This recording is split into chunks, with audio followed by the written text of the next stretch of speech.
A crocodile thought it was king, until the hippo crushed it like a twig. One kick, a broken skull. The lion never saw it coming. You've seen predators hunt prey, but what happens when the prey fights back and wins? These are the giants predators fear, and they're done running. Watch to the end, because the real monster isn't who you think it is. The savannah doesn't whisper, it hums, low and deep like a throat clearing before a sermon. The golden grasses ripple beneath the haze of the midday sun. Acacia trees stand like skeletal umbrellas, their shadows drawn sharp against the baked earth. Dust dances in lazy spirals where the wind forgets itself. This is the kingdom of teeth and claw, where survival is etched in fang marks and claw scratches. And yet, here walks a creature that fears none of it. Not the ambush in the tall grass, not the silent stalkers in the shade. No, this beast moves like it owns the world, because in many ways, it does. Enter the African elephant. It does not run. It does not sneak. It does not glance nervously over its shoulder. It walks straight, massive, deliberate, like a mountain on the move. Every step thuds like a slow drumbeat in the heart of the savannah, a sound older than empires. The ground seems to listen. So do the lions. So do the hyenas. Even the crocodiles blink and hold their breath when this juggernaut approaches the water's edge. And why wouldn't they? An adult bull elephant can weigh over 6 tons. That's not just bigger than any predator on Earth. It's bigger than the fear those predators are built on. Their tusks, carved from ivory and time, are not ornamental trophies. They are weapons, not just for defense, but for offense. And the sheer arrogance with which an elephant charges tells you everything you need to know. It does not bluff. Somewhere in the tall grass, a lioness watches. Her golden eyes are locked onto a herd moving across the plain. Calves bumble along between the adults like armored toddlers, shielded in layers of protective flesh and fury. The lioness stays low, her breathing slows, and then she stops. She doesn't move forward. She doesn't even test the perimeter. Not today. She's seen what happens. Because every predator in Africa has a story, or a scar, from the time they tried. There's that infamous footage caught on camera and whispered about by wildlife crews, of a pride of lions launching a full-scale ambush on a young elephant. 20 lions, claws raking, jaws snapping. For a moment it looks like the impossible might happen, but then a shift. The elephant doesn't go down. It fights. With shrieks that shake the night, it spins, kicks, tramples. And from the darkness, like summoned titans, the herd charges in. The lions scatter, some limping. One never walks again. You see, elephants don't just defend their own, they retaliate. This alone flips the rules of the wild upside down. In most predator-prey relationships, the hunted flees, the hunted hides. But elephants? Elephants investigate. They turn, they confront. A lion watching from the edge of the brush knows. If you make the mistake of hurting an elephant calf, the matriarch might not just chase you. She might chase you next week, from one end of the savannah to the other. Memory, after all, is their true superpower. Elephants do not forget, especially not an enemy. And what enemies dare? Crocodiles, perhaps, driven by hunger and foolishness. They lurk beneath the mud at river crossings, jaws cocked open like rusty bear traps. But when a mother elephant steps into the shallows, even the crocs pause. They've learned. There's a video that circles nature forums like a ghost story. A crocodile clamps onto an elephant's trunk mid-drink. There's no scream, no chaos, just one monumental explosion of rage. The elephant thrashes, lifts the crocodile clean from the water like a rag doll, and hurls it 10 feet across the bank. The croc doesn't come back. Even lions, the so-called kings, tread lightly when elephants walk by. In drought seasons, when food is scarce and desperation makes fools of even the boldest, some lions might try. But only at night, only in numbers, only against the smallest. And even then, it often ends in bruised pride and broken bones. But it's not just power that protects the elephant, it's strategy. Matriarchs lead with ancient wisdom. Herds don't just roam, they calculate. They know the watering holes where predators gather. They remember where the leopard dragged a calf into the gully 3 years ago. They pass this knowledge down like oral history, generation to generation. This collective memory creates a moving fortress. Calves are kept in the center. Bull elephants flank the sides. Every direction is accounted for. And when danger arises, the herd doesn't stampede in panic like wildebeest. It forms ranks like an army. And yet, for all their size, for all their might, elephants are not mindless titans. Watch closely and you'll find tenderness. You'll see them mourn their dead, lingering around bones, touching them gently with their trunks, as if remembering. You'll see them comfort the nervous with deep rumbles that travel through the ground. They don't just live, they feel. Perhaps that's the final irony. The gentlest souls in the savannah wear the heaviest armor. But make no mistake, that gentleness can snap. One wildlife ranger in Kenya recalls a terrifying standoff. An old bull, likely wounded by poachers, standing alone near a river. When a small pride of lions approached, perhaps misjudging his strength, he didn't hesitate. He charged not just at the lions, but into the river, trumpeting like thunder and sending water flying in sheets. One lion was crushed against the mud, another escaped with a broken leg. The rest fled, leaving behind their reputation as hunters. The elephant stood alone again, triumphant, untouched. So, in the savannah's unending drama of predator and prey, the elephant plays a different role. It is not the hunted, it is not the hunter. It is the ancient guardian, the judge, the immovable force that makes predators think twice. A creature that doesn't just survive the wild, it walks through it like a living monument. But even legends have cracks. Because as invincible as they seem, elephants are dying. Not from lions, not from hyenas, not even from crocodiles. From us. And in the next chapter we'll meet another colossus of contradiction. A river beast with the smile of a cartoon and the body count of a warlord. The one animal that even elephants give space to. And the most unpredictable killer in Africa. You think you know the hippopotamus? You don't. The river doesn't welcome you. It waits. Silent, murky still. A mirror of glass stretched over secrets. Birds trill from papyrus reeds. Dragonflies skim the surface. And somewhere beneath the illusion of calm, something holds its breath. This is no lazy stream. This is Africa's waterline of war. And somewhere in that water, disguised beneath a cartoonish yawn and a comical set of ears, lurks a creature that rewrites the very meaning of danger. It's not hunting. It's not hungry. It simply does not care that you exist. Or worse, it does. Meet the hippopotamus, a name that means river horse, though nothing about it suggests equestrian elegance. Its real name, if nature gave such things, would be something more like plump death. Because under that rotund silhouette and squishy waddling step lies a biological contradiction. A vegetarian with a gladiator's temper, a giant that cannot swim yet dominates the water, a beast that is neither predator nor prey. Just pure, unfiltered chaos with a heartbeat. It begins with the sound, not a roar, not a growl, but a guttural bellow, like a foghorn swallowed by a demon. It echoes across the riverbanks at dusk, deep and ominous. A territorial call, a warning, or simply a statement. This stretch of water belongs to me. There's no negotiation. Hippos don't do diplomacy. They patrol their aquatic real estate like angry landlords, and trespassing is not tolerated. Not by crocodiles, not by humans, and definitely not by other hippos. Picture the scene. A sleek crocodile glides silently through the current, nostrils barely above water, its body a living weapon designed for ambush. But as it drifts too close to a pod of hippos, the atmosphere shifts. A shadow rises. The croc senses it a second too late, and then it's airborne, flung like a twig between jaws the size of suitcase lids. The crunch echoes, bones snap. The crocodile is tossed onto the bank like spoiled meat.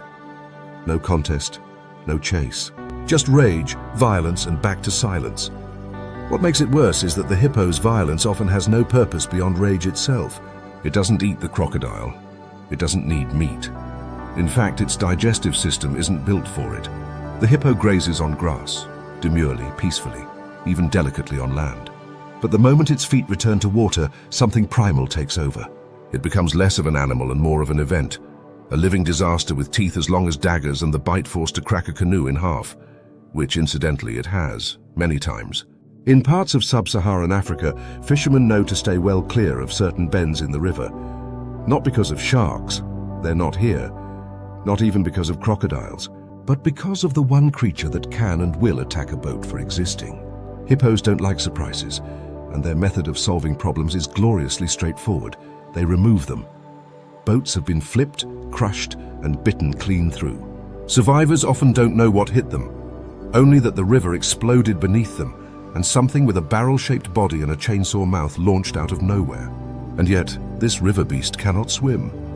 That's the great irony. The creature that rules the waterways of Africa like an amphibious god is, in fact, a sinker. Hippos propel themselves by bounding off the bottom of the riverbed, their massive weight carried by momentum, not buoyancy. They walk through water like astronauts on the moon, slow-motion juggernauts that can still outpace any swimmer foolish enough to think they're safe just because they're not on land. In fact, more humans are killed by hippos each year in Africa than by lions, leopards, or hyenas. Often not because they were hunted, but because they were in the way. Even among their own kind, civility is in short supply. Hippo society is based on dominance and distance. Dominant males control sections of river like crime lords, allowing females and calves into their territory, but keeping other males at bay, or beneath it. Fights between rival bulls are spectacles of splashing horror, jaws wide open, canines flashing, blood streaking the water like paint. These aren't scuffles, they're duels with the potential for death. And when one bull is finally defeated, there is no ceremony. He leaves, or sinks, and the victor bellows again. The river remains his. For the young, life is not gentle. Calves must navigate not just predators, but their own kind. A frustrated male may bite a calf clean in half to drive a female back into estrus. A simple drink at the riverbank becomes a gauntlet of violence. And still they persist. Because beneath this madness lies a system. Brutal, yes, but effective. The hippo has outlasted ice ages, climate shifts, and the extinction of megafauna. It is a relic of the Pleistocene, with a temper that matches its history. Scientists once believed the hippo was related to pigs, based on its stubby legs and flat snout. But DNA cracked that myth in half. Turns out its closest living relatives are whales and dolphins. So yes, the creature flipping boats in African rivers is a cousin of the singing humpback and the playful bottlenose. Nature, it seems, loves a good plot twist. And still, the most terrifying thing about a hippo is its unpredictability. There's no warning charge like an elephant, no stalk like a lion. One minute it's submerged and serene, the next it's launching 3,000 pounds of fury through the water like a missile. One moment it's yawning, a gesture that looks adorable until you realize it's a threat display, revealing tusks that aren't teeth, but weapons evolved for one thing: impalement. Even predators seem to understand this unspoken law of the river. Lions drink upstream, crocodiles lurk downstream. The middle? That belongs to the hippos. And occasionally, when a predator makes the mistake of challenging the rule, the hippo doesn't flee. It teaches. Lessons are swift, they are loud, and they are final. And yet, it's not always war. At dusk, hippos emerge from their aquatic fortresses and waddle across the plains like oversized beanbags with legs. They graze under moonlight, silent and focused, leaving behind neatly trimmed paths of grass, as if a lawnmower had passed through. In these moments, the rage melts away. There is peace. For a few hours, the monster sleeps.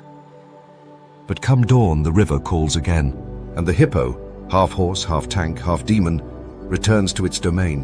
The water ripples. The dragon is home. And just when you think you've met the angriest giant in Africa, the next contender steps from the shadows. He doesn't bellow or snort. He doesn't rage or splash. Instead, he stares. Silent, armored, horn first, the living battering ram of the wild, the rhinoceros. The savannah falls quiet before dawn, as if the earth is holding its breath. A fine mist curls over the pale grasses, wrapping the world in a gauzy veil of stillness. The air carries a chill, but beneath it lingers the warm scent of dust and dung, a perfume only the wild truly understands. Trees stand like sleeping sentinels beneath a sky tinged with the first hints of light, and in that silence something stirs, not with grace or stealth, but with the weight of a landslide.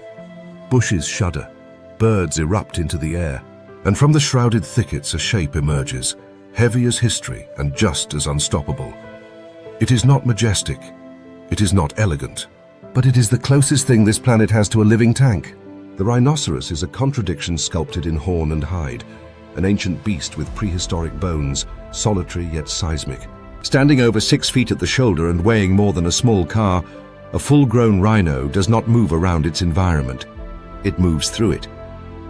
Bushes snap beneath its feet, trees yield to its indifference, and all the while it breathes in slow, heavy grunts, like a bouncer at the gates of Earth's forgotten wilderness. Unlike the elephant, which commands through size and memory, the rhino governs its territory through volatility. It has no time for negotiation, no tolerance for hesitation. Its eyes are poor, cloudy with evolutionary stubbornness, but its ears catch every twitch, every whisper of movement, while its nose can detect intruders from hundreds of meters away. And if the rhino doesn't like what it smells, it doesn't flee, it accelerates. There's no ceremony to a rhino charge, no dramatic prelude, just silence, then thunder. One moment you're watching an oversized boulder chew grass.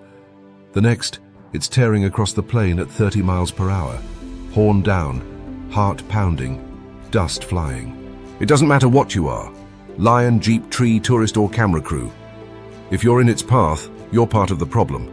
This raw unpredictability has made even the boldest predators reconsider. A lion, master of ambush and timing, typically has no interest in a fully grown rhino. Not because it can't imagine the glory, but because it's already imagined the consequences. A lion may stalk a buffalo, may even dare to test an elephant calf. But a rhino, that's a gamble with horns. Stories float through the bush of lions trying a sick rhino here, a cornered calf there. But they usually end with the big cats retreating under a hail of hooves and dust, licking their wounds and their egos. One such tale unfolds beneath a blood-orange sky in the northern reaches of Kruger National Park. A pride of young lions, cocky and restless, spots a lone white rhino grazing near a dried-up waterhole. They circle with textbook formation, spreading out like shadows, testing his flanks. But this rhino, broad-shouldered and scarred from past battles, is not in the mood. He lifts his head, ears twitching, and snorts a puff of dust into the air. No retreat, no concern. And when the lions dare close the gap, he charges with a sound like a freight train. One lion is clipped, spun into the dirt like a child's toy. The others scatter. The rhino doesn't chase far. Just enough. Enough to remind them that some meals are more trouble than they're worth. And yet, for all his fury, the rhino leads a life shaped by loneliness. Unlike elephants that travel in dynasties or hippos that lounge in social chaos, rhinos prefer solitude. Males mark vast territories with dung piles, olfactory signposts declaring dominance, and often cross paths with rivals only to settle disputes with horn and grunt. Even mating is brief and transactional, a collision of armored bodies rather than a courtship. The result is a creature wired for survival, not society. A creature built not just for defense, but for defiance. Its armor, thick, wrinkled skin that folds like battle-worn leather, is not soft to the touch. It's tough, lined with collagen, and capable of absorbing brutal impact. But it's also vulnerable in one unspoken way. It cannot shield against greed. For while the rhino has outlasted ice ages, droughts, and predators with teeth as long as fingers, its greatest threat walks on two legs, drives with engines, and comes armed with guns. The horn, made of keratin, the same material as our fingernails, is worth more than gold on black markets. It is carved into ornaments, ground into powder for fake medicine, hoarded as status. And so, night after night, in the flickering firelight of poacher camps, the rhino's fate is plotted by men who will never feel its breath or see its eyes. They come with silencers and saws. They leave only blood and shadows. It's a cruel irony that this beast, so impervious to Africa's natural predators, now lives in a world where it must be protected to survive. Rangers patrol vast reserves like soldiers. Some rhinos are dehorned preemptively, a heartbreaking disfigurement done to save their lives. Others are fitted with GPS trackers, monitored like prisoners in their own homeland. And still, the killing continues. But don't think the rhino has surrendered. There are stories whispered through conservation camps of poachers gored in the night, ambushed by a mother defending her calf, or a bull that charged a pickup truck until it flipped. These are not myths. They are warnings written in bruises and broken bones. Even with the odds stacked against them, rhinos remind the world they are not trophies. They are titans. And sometimes, even rage is not enough to erase a legacy. As the sun climbs and the heat deepens, the rhino returns to its rhythm. Slow steps, head low, snorting at the flies that buzz too close. Birds perch on its back, plucking ticks from its hide as if tending a living fortress. From a distance, it looks almost peaceful. But peace is a temporary illusion. In the bush, it never lasts. Because somewhere nearby, a shadow is watching. A creature with long legs and longer patience. A hunter that doesn't charge or roar but waits. High above the trees, with eyes like lasers and wings that barely whisper. A sky predator that can snatch a monkey from the canopy without ever making a sound. The forest sleeps in shades of silver and frost, cloaked beneath a ceiling of evergreens whose breath forms the fog that snakes across the frozen lake. The air here bites without warning, sharp, pure, and quiet. Every crack of twig echoes like thunder. Snow settles not just on the ground, but in the very bones of this place, muffling sound, slowing time. There are no roaring lions here, no elephants crashing through brush, only shadows between trees, and the occasional hollow thump of something enormous moving where no one expects movement at all. Then, from between the pines it emerges. A silhouette stitched from branches and muscle, impossibly tall, impossibly calm. This is no gentle deer. This is the moose, the North's reluctant juggernaut, a creature of such scale and strength that even the hungriest pack of wolves must think twice before declaring war. The moose is nature's oddity, written in brute force. It walks with a shambling, almost robotic stride, its spindly legs appearing too long for its body, its shoulders hunched beneath a neck like a suspension bridge. But what at first seems awkward is, in truth, a masterpiece of survival engineering. Standing nearly 7 feet at the shoulder and weighing up to 1,600 pounds, the moose is not just the largest deer in the world, it is one of the most fearsome herbivores to ever haunt a forest. Its antlers, like twisted chandeliers of bone, can span more than 6 feet, and yet are used not as primary weapons but as seasonal ornaments of dominance. The true threat lies lower, in the hooves. There is nothing dainty about a moose's feet. These are not hooves for fleeing. They are daggers for stomping. When a wolf gets too close, there is no gallop, no retreat. The moose pivots, plants its front legs, and begins to hammer the earth with strikes that can break ribs and crush skulls. A single kick from a bull can send a predator sprawling, teeth bloodied, spirit shaken. And here lies the paradox that keeps even seasoned predators cautious. The moose is prey by classification, but predator by consequence. In the dead of winter, when food thins and wolves grow desperate, the moose becomes the ultimate gamble. A single healthy adult can feed a pack for days, but it can also maim half that pack before the first drop of blood is drawn. Wolves are tacticians, not berserkers. They don't rush a moose blindly, they circle, test, feint. They know that one misstep, one dash too early, one lunge too slow, can end the chase in a stomp rather than a meal. In the wilds of Alaska and northern Canada, there are tales not just of failed hunts, but of reversed ones. Wolves killed mid-ambush, left in the snow like dark stains on the white canvas. The moose does not chase its enemies. It stands its ground and makes the ground deadly. But violence isn't its only weapon. The moose has mastered the art of living where others perish. In summer, it wades through lakes and swamps, a half-submerged colossus nibbling on aquatic plants. Its long legs, designed not for speed but for reach, allow it to stride through wetlands where even bears hesitate to tread. In winter, when snow buries the forest floor, the moose's thick coat, made of hollow hairs that trap heat, turns it into a walking thermos. It can endure temperatures that would freeze most animals solid. It survives starvation seasons by slowing its metabolism to a crawl and browsing on bark, twigs, even moss. It doesn't flourish in the cold, it dominates it. And in this kingdom of ice and shadows, even the bear steps lightly. A grizzly might fancy a moose calf in the spring, or test an injured adult in the fall. But the battle is never assured. More than one bear has limped away from a moose encounter, blooded by antlers or hooves. The moose may not pursue the bear, but it ensures the bear remembers. Yet for all its might, the moose walks alone. Unlike the communal buffalo or the fiercely bonded elephant, the moose is a solitary sentinel. Bulls and cows rarely interact outside the breeding season. Calves stay with their mothers for barely a year. The rest of life is spent navigating the labyrinth of pine and snow in silence, one enormous hoofstep at a time.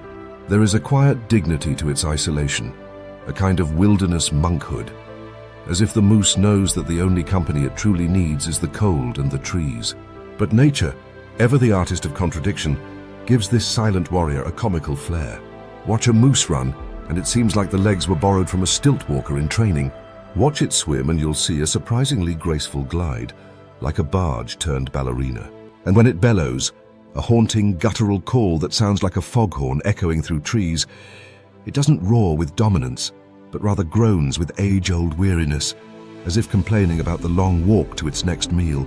The moose may look like a creature cobbled together from leftover animal parts, but it moves with the assurance of a veteran who knows no predator dares take its chances lightly. Still, not all fights are fair. Just as the rhino falls not to lions but to rifles, the moose too has an enemy it cannot outkick: the highway. In parts of North America, moose populations are increasingly threatened not by wolves or bears, but by speeding vehicles that collide with them in the night. The result is often catastrophic for both moose and man. And then there's the tick, a parasite whose exploding numbers, driven by warmer winters, have drained moose of blood and energy, sometimes stripping them nearly bald. Climate is rewriting the forest's rules, and even giants can fall to things too small to see. But for now, in the fading northern twilight, the moose stands unbothered. Its breath curls like smoke. A distant howl echoes across the ridge, wolves perhaps testing the night. The moose listens. It does not run. It does not answer. It simply resumes chewing, as if daring the world to try again. Because in this frozen cathedral of pine and shadow, only one creature walks like it built the place. At first glance, the savanna glows like a dreamscape, a golden world brushed by the long fingers of dawn, where shadows stretch like spilled ink across the grasslands, and the air shimmers with the promise of heat. The wind is soft this morning, stirring the dry grass with a whisper, and in this peaceful illusion of stillness, a creature rises into view like a mirage. Towering above the acacia trees, neck swaying gently like a ship's mast at sea, the giraffe glides into frame.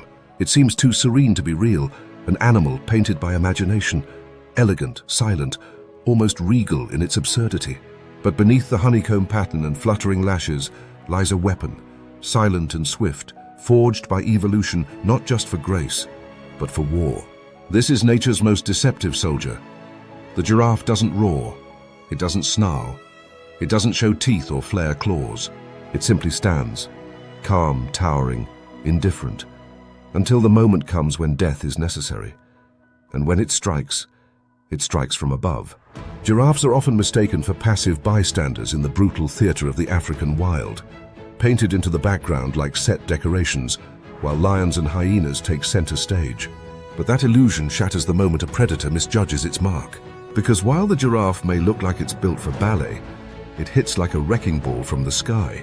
One well-aimed kick from those stilt-like legs carries the force of over 2,000 pounds, more than enough to snap bones, rupture organs, and silence even the most ferocious hunter.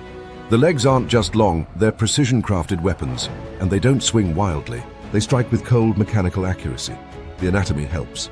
Giraffes possess one of the most efficient limb structures on the planet, with tendons that store energy like crossbows and joints that release power in microseconds. A lion crouching behind the brush might spot a calf and see a meal. But when the pride charges and the matriarch wheels around, that lion might see stars instead. There are stories, whispered through the thorn bush and confirmed by unlucky prides, of giraffes sending full-grown lions flying through the air with a single back kick. In one documented case, a young male lion attempted to isolate a giraffe calf while the adults grazed further off. It didn't even see the strike coming. The giraffe lashed out with its hind leg, catching the lion squarely on the jaw. The sound, like a branch snapping under pressure, echoed through the plain. The lion didn't get up. But not all attacks are clean or predictable. Lions are persistent. Packs sometimes coordinate like chess players. One distracts, another pounces. A third blocks the retreat. But the giraffe's defenses are multi-layered. Adults form loose alliances, where vigilance becomes a shared responsibility. And when the predators strike, the giraffe doesn't run in panic like the gazelle or wildebeest. It pivots, it faces the threat, it fights. That courage is bred in part from necessity. Calves are born into a world already trying to kill them. Dropped from a 6-foot height at birth, the roughest welcome to life in the animal kingdom, baby giraffes must learn to stand within minutes. Lions are watching. So are leopards. Hyenas drift nearby like ghosts waiting for gravity to do their job. But even in those first shaky moments, The mother guards her calf with towering menace. She will stomp, she will kick, she will kneel and crush with her full weight. It's less maternal instinct and more medieval siege defense. Ironically, their towering height, the very trait that makes them seem vulnerable, is their greatest gift. A giraffe can see predators coming from miles away. Its vision scans not just left and right, but high above the grass line, creating a natural early warning system. In fact, many herbivores from zebra to antelope have learned to follow giraffes, not just for migration cues, but for survival. Where the giraffe watches, the herd lives longer. It is the savanna's watchtower, a living periscope whose stillness is a warning and whose movement is a cue to run. But while giraffes have mastered survival through height and strength, their social world is stranger than expected. Males don't fight with kicks, at least not usually. They fight with their necks. Necking, as it's known, is a bizarre ritual where males swing their heads like wrecking balls, slamming ossiconies, the horn-like protrusions on their heads, into each other's ribs, knees, and skulls. These battles, oddly graceful and brutal all at once, can last for minutes or even hours. Sometimes they resemble a dance. Sometimes they end in unconsciousness. But once the contest is over, peace returns. The loser walks away. The victor rarely gloats. There is no trophy, only bruises. And yet, despite all this quiet violence, giraffes remain enigmatic. They rarely vocalize, and when they do, it's in deep, low-frequency hums that humans can barely hear. They sleep in standing naps or brief, sprawled-out moments, always alert, always half listening to the breath of the bush. For a long time, scientists underestimated them, thought of them as gentle giants, comically tall herbivores with not much going on. But new research is revealing social complexities, strategic thinking, even tool-like use of their environment.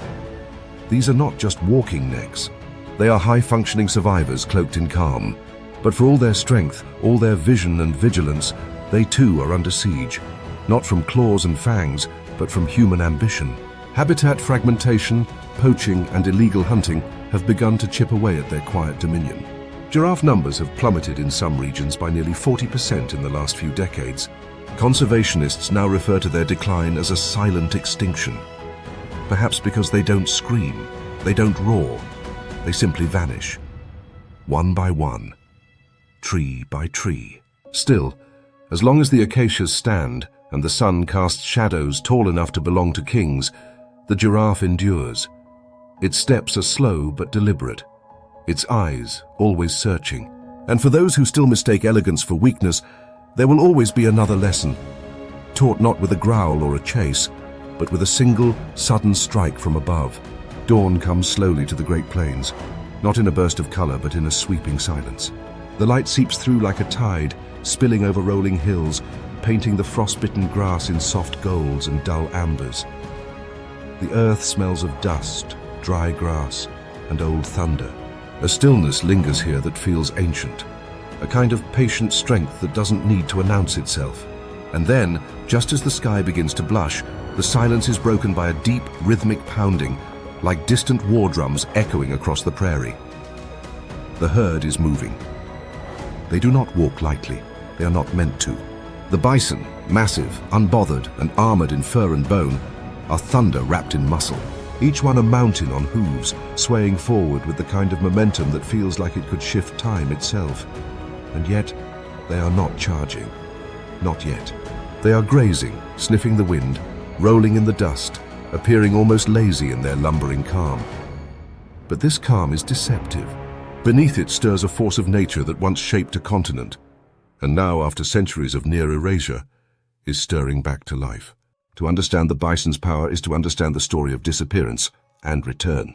Once, 30 million of them roamed these lands, from the grasslands of Montana to the Gulf of Mexico. They weren't just animals on the prairie, they were the prairie. Their hooves aerated the soil, their grazing patterns sculpted ecosystems, and their presence dictated the survival of wolves, bears, eagles, and even grasses.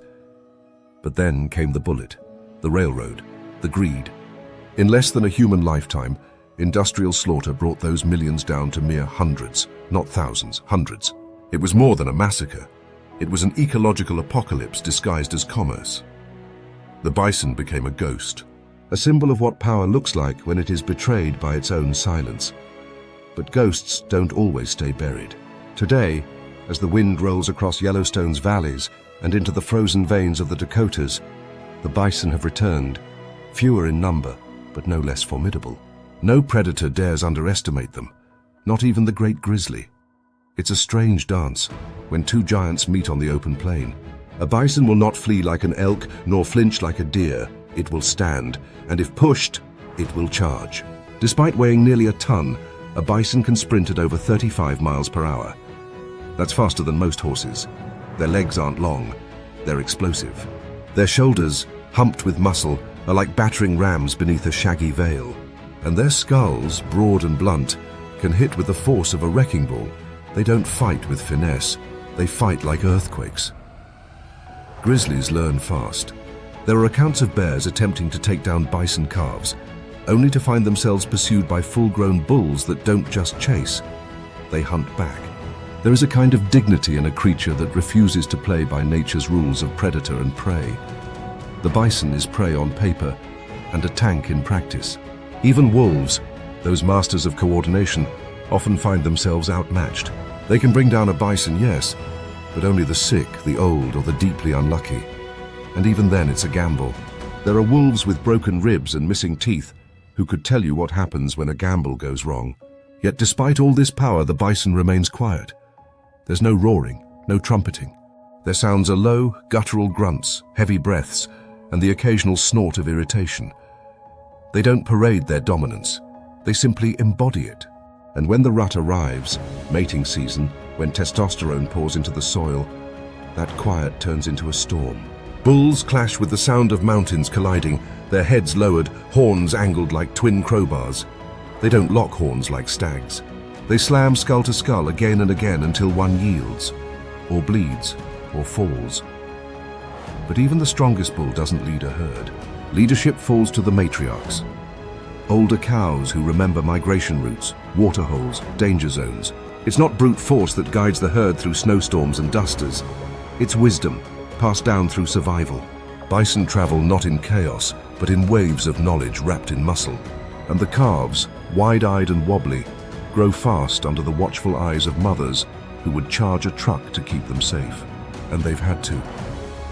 Because the real predator still isn't the wolf or the bear.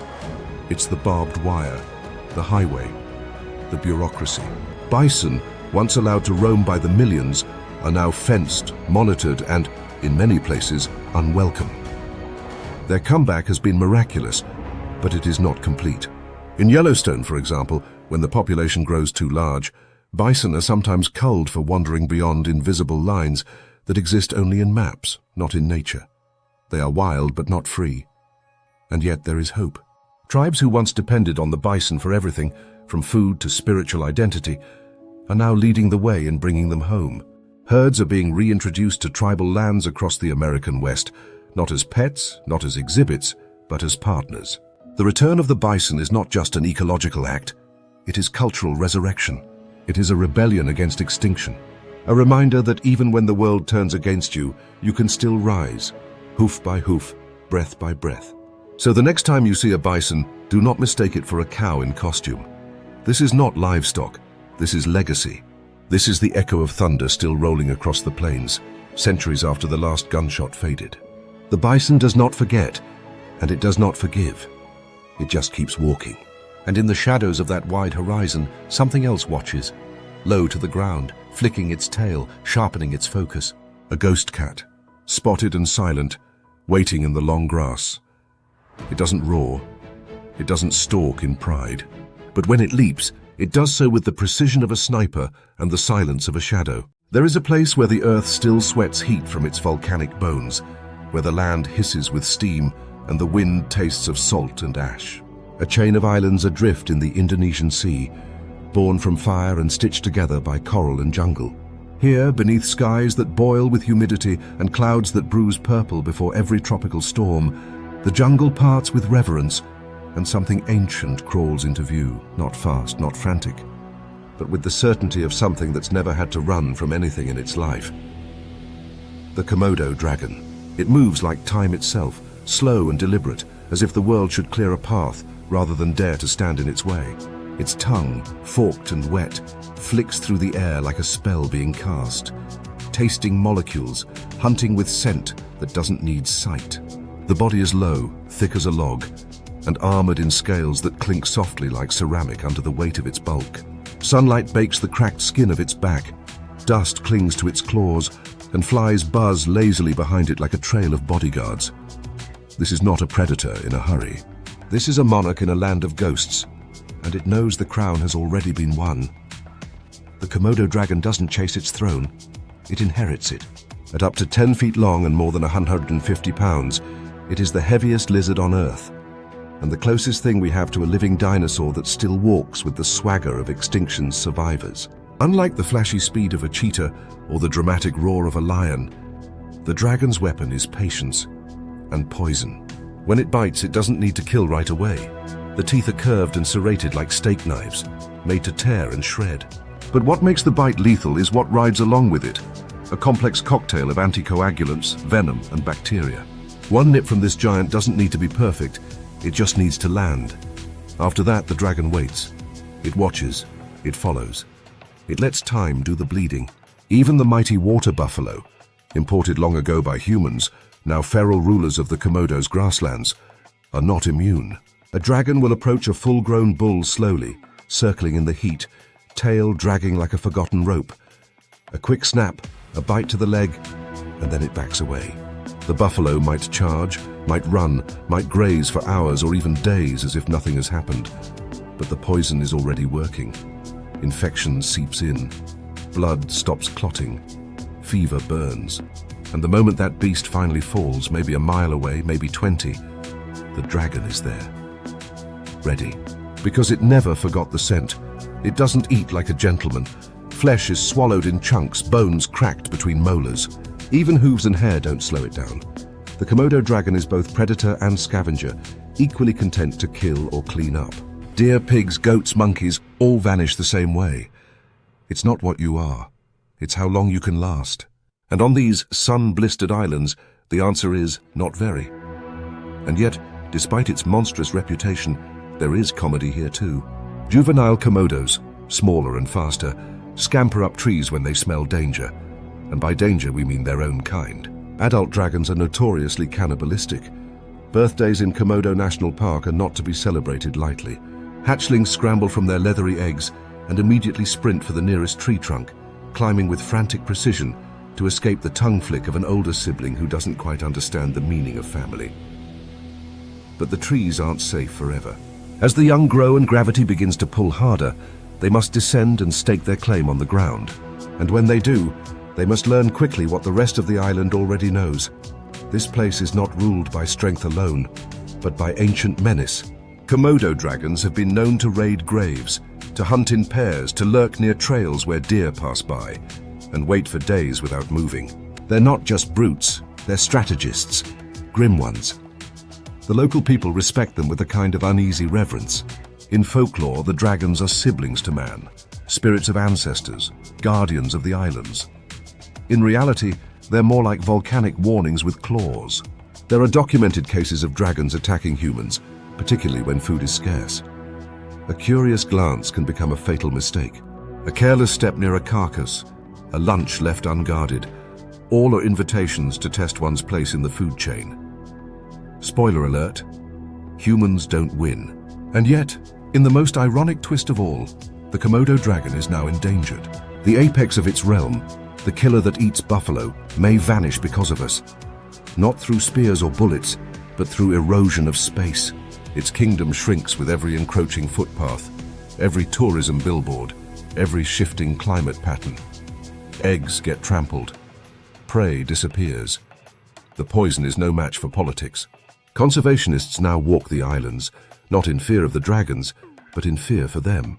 Sanctuaries have been established, breeding programs begun, but nothing replaces wildness.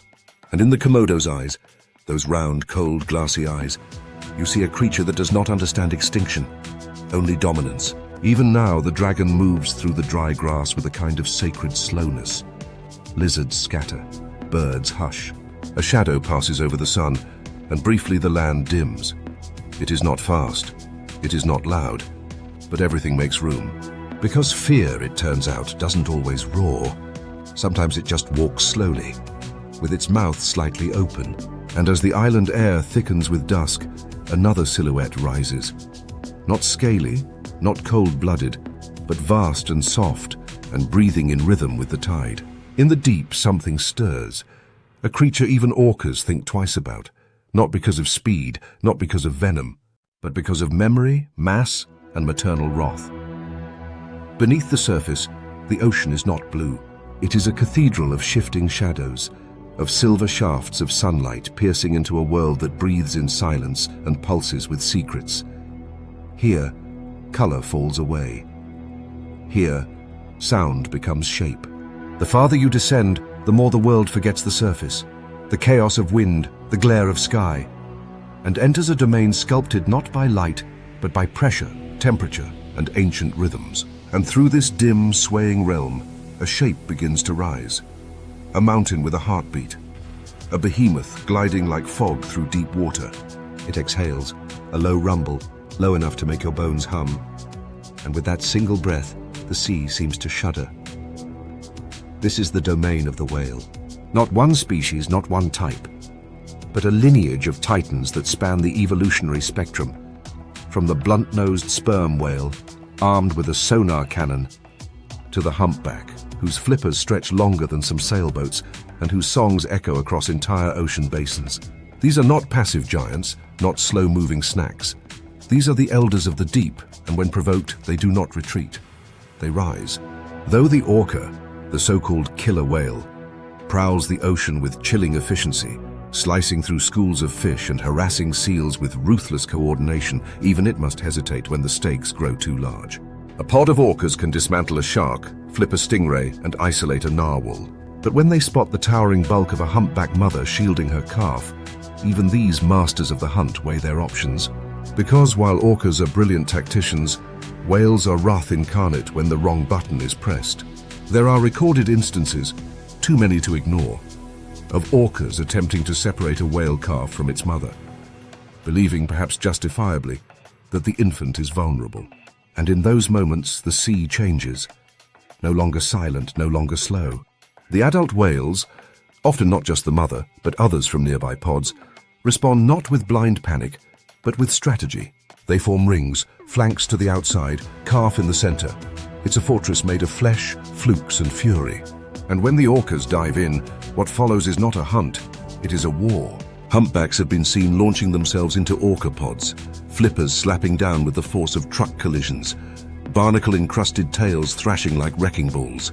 One particularly dramatic moment, captured off the coast of Australia, showed a female humpback intercepting an orca charge not with retreat, but by swimming directly between the calf and the attackers, absorbing the first bite before sending a tail slap that scattered the entire pod like startled birds. The orcas regrouped, circled, and then remarkably backed off. And it's not just maternal instinct at work. Scientists have observed humpbacks intervening in orca hunts even when the calf isn't their own species, in what can only be described as a kind of cross-species empathy, or perhaps a shared hatred for orca tactics. Humpbacks have disrupted orca attacks on seals, grey whales, even sunfish. One dramatic event off the Antarctic Peninsula involved two humpbacks protecting a seal by lifting it on their belly and keeping it out of the orca's reach for nearly an hour. No evolutionary benefit, just deliberate interference, nature's equivalent of a superhero drop-in. But while humpbacks steal the headlines for their melodrama and musical flair, the sperm whale operates in darker waters. Literally, diving thousands of feet into the abyss, it uses echolocation pulses strong enough to stun prey. Clicking sounds burst from its skull with the force of underwater jackhammers, painting the darkness in sonar imagery no human can see. These clicks can reach 230 decibels, louder than a rock concert, louder than a jet engine, and it's believed they can disorient or even injure other marine animals at close range. The sperm whale doesn't need to bite. It broadcasts violence. And when it surfaces, it does so in formations that resemble drifting islands, heads together, tails outward, a phalanx of blubber and brains designed to confuse predators and protect the vulnerable. It's not elegant, it's not fast, but it is overwhelming. A single adult sperm whale can weigh over 40 tons and dive deeper than nearly any other mammal. It hunts squid the size of canoes and shrugs off the pressure of crushing depths with the nonchalance of a submarine. To challenge one is a risk. To challenge a pod, a mistake. Even grey whales, the so-called devilfish of the whaling era, are not to be trifled with. The name comes not from folklore, but from experience. Early whalers noticed that while many whales would flee when harpooned, grey whales turned back. With terrifying speed, they would ram the wooden vessels, sometimes smashing holes in the hull or dragging boats for miles. This earned them a reputation not as prey but as adversaries. Some even believe their migratory patterns were altered not by tides, but by generational memory of human hunting grounds.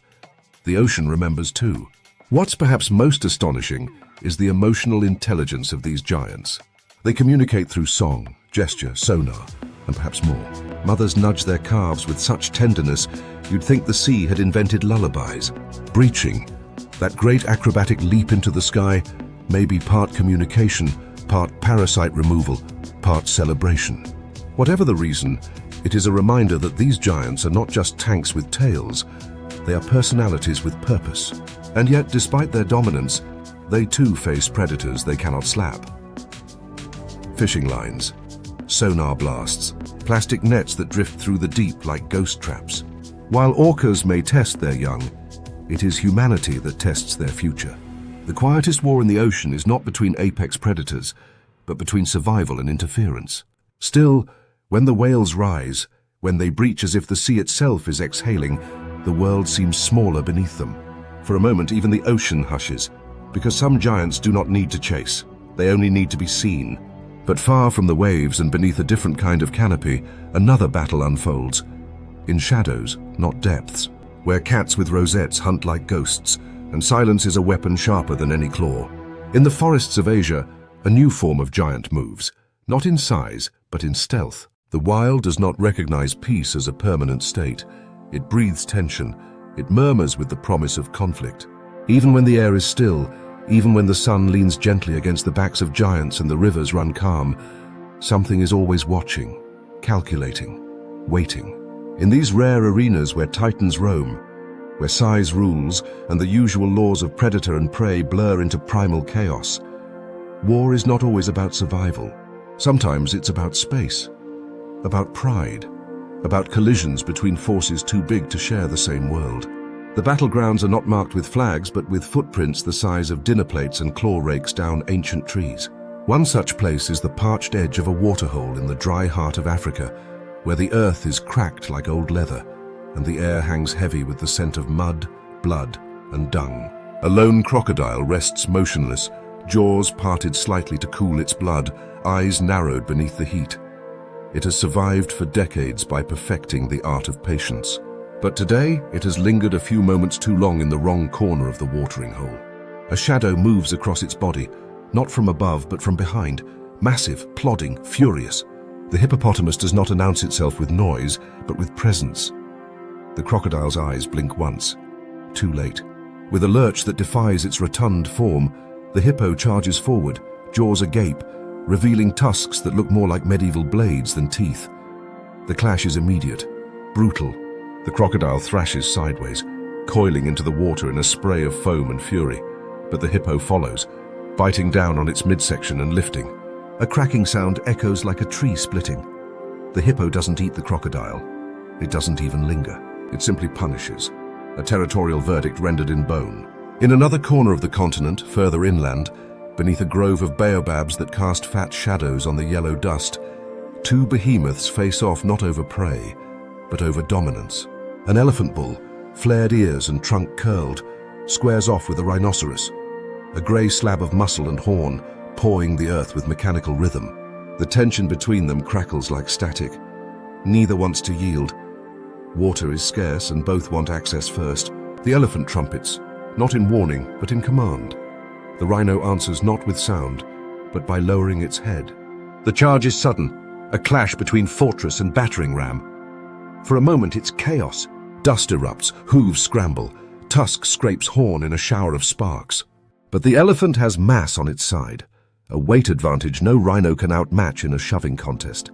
With a final push of the forehead, the rhino is knocked off balance and tumbles sideways, crashing into a termite mound that explodes into a cloud of soil. The elephant doesn't press the attack. It doesn't need to. It turns, steps into the pool, and begins to drink as if nothing happened. The rhino, bloodied but intact, limps away. Pride shattered, horn dented. The watering hole has a new king. But this theater of titanic battles is not unique to Africa. Cross the world to the sweeping valleys of Yellowstone, where snow still clings to the mountain rims and the wind sings through the firs. A herd of bison grazes along a frozen ridge, their breath fogging in the morning light. Among them stands a bull, ancient, hulking, his shoulders peaked like a fortress wall. He snorts once, steam rising from his nostrils. But there's movement in the trees. A shape, dark and low, slinks through the undergrowth. A grizzly bear, awakened early from hibernation by hunger and instinct. It emerges cautious, ears flat. Bison and bear have a history written in winter scars and shattered antlers. The bear makes its move, a charge designed not to kill but to test. But the bull doesn't run. Instead, he turns to face the charging predator head-on. At the last moment, the grizzly hesitates. That hesitation costs it. The bison lowers its head and slams into the bear's shoulder, lifting the massive carnivore clean off its feet and sending it tumbling down the slope. The impact echoes through the hills like a thunderclap. The bear scrambles up, bruised, shocked, and wiser. The bison snorts again and returns to the herd. There is no chase, just a lesson. Even underwater, where movements are blurred by waves and visibility fades beyond a few meters, giants meet in silent wars. In the tropical mangroves of Southeast Asia, saltwater crocodiles and bull sharks patrol the same estuaries, both apex predators in their own right. But when paths cross and space narrows, blood sometimes blooms like clouds of ink. A shark's quick slash against a crocodile's snout, a reptilian ambush from the bank when the tide is low. These aren't long chases. They are moments of impact, fast, savage, and final. Only one swims away, sometimes neither. There is a quiet violence to these encounters, not the stylized choreography of nature documentaries, but the unpredictable brutality of real life. These aren't predator-prey dynamics, but ego collisions between living juggernauts. Titans with no natural enemies but each other. There's no winner that takes all, only survivors and those who yield. And yet these clashes are not just about muscle and rage. There is strategy here, a kind of ancient logic, hardwired over millennia. A hippo doesn't charge a croc every day. An elephant doesn't fight for the thrill. These wars are calculated, waged only when the cost of losing is justified by the prize. Be it water, territory, offspring, or rank, every giant steps into battle with the full weight of its species' legacy behind it. Still, when the dust clears, when the river calms, when the growls fade into the wind, one truth remains. Nature's true balance is not kept by the most aggressive, but by the ones no one dares provoke. But what happens when the battlefield vanishes? When the forest becomes concrete, the water polluted, the space too small for titans to pass without colliding? What happens when the last refuge for the mighty turns into a trap? There's a stillness in the air that feels different now. Not the stillness of a predator lurking or the lull between battles, but something emptier, quieter, as though the wild has paused, not out of instinct, but out of absence. Across the golden savannas, the alpine meadows, the ocean's black depths, something has begun to vanish. Not suddenly, not dramatically, but like a shadow slipping off the edge of the world. And in its place, the silence grows. Not the peaceful kind, the haunting kind.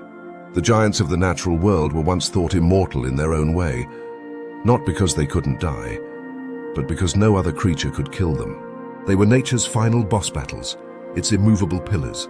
Elephants, with tusks that gleamed like ancient ivory sabers, roaming in matriarchal caravans through lands they memorized over generations. Rhinos, built like siege engines, their horns poised like spears forged from time. Bison, whose breath once clouded the air of an entire continent. Hippos that bit boats in half. Whales that cracked ship hulls and lived to sing about it. Creatures too big, too strong, too clever, too stubborn to fall. And yet they are falling. Not to lions, not to leopards, not even to the cold, calculated ambush of a wolf pack or the cunning of a crocodile. The force now hunting them doesn't stalk with teeth or chase with claws. It comes wearing boots, carrying guns, building roads and laying out fences. It comes in the form of poaching, profit, pollution, and silence. That is the final predator. That is the one they cannot fight. In some places, the battle is bloody and immediate. A rhino sniffs the dry wind one last time before a shot cracks through the trees. Its horn is sawn off while it still twitches. It doesn't die from the bullet. It dies from the silence that follows, from the absence of herd and sound and justice. The market that fuels this isn't found in a lion's lair or a shark's reef. It's a boardroom, a back alley, a glittering display case in a city thousands of miles from where the animal bled. Rhino horn is keratin, the same thing as fingernails, and yet it's worth more than gold. And so, one by one, the unkillable fall. Elsewhere, the threat arrives without a weapon. It simply takes away space. The elephant, once a nomadic architect of the landscape, now finds its trails hemmed in by farms, its watering holes poisoned, its sacred routes blocked by highways. Migration paths are choked with wire and concrete. The only thing harder than surviving a drought is surviving traffic. And so, calves starve. Mothers rage. Entire herds vanish, not from teeth but from maps. The ocean has its own scars. Whales, who once ruled with mass and song, now dodge propellers and nets like driftwood. Plastic has replaced plankton in many feeding grounds. Ghost nets, miles of floating death, entangle fins and jaws. And beneath the waves, sonar pulses from human vessels hammer through the water like depth charges, disorienting and deafening creatures that navigate by sound.